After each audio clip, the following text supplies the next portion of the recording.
Земјоделците од Чешиновско-Чифличкиот реон вообичаено први започнаа жетвата на оризот од овогодишната реколта.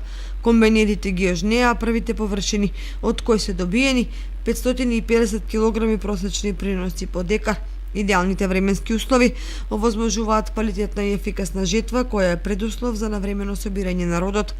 Предвидувањето, кои во многу зависат од временските услови, се дека жетвената кампања ќе се реализира целосно до крајот на октомври, до кога треба да бидат ожнеани околу 4500 хектари во производствениот регион. Оптимистичките предвидувања на земјоделските стручњаци се дека овогодишната реколта ќе тежи близу 25.000 тони оризова арпа, што преработена во ориз треба да надмине 15.000 тони. Условите за жетва се идеални, бидејќи сончевото и топло време овозможи нивите да се исушат од вода, а комбајните непречено да ја жнеат културата. Позитивно е и тоа што во текот на септември немаше временски непогоди за да предизвикаат полегнување на посевите, што ќе придонесе за поефикасно собирање на родот.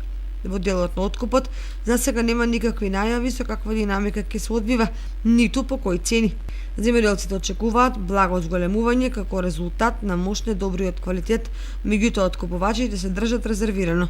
Тоа значи дека нема да има отстапување од досегашните 17-18 денари за килограм арпа, односно 35 до 40 денари за килограм белорис, зависно од сортата и квалитетот.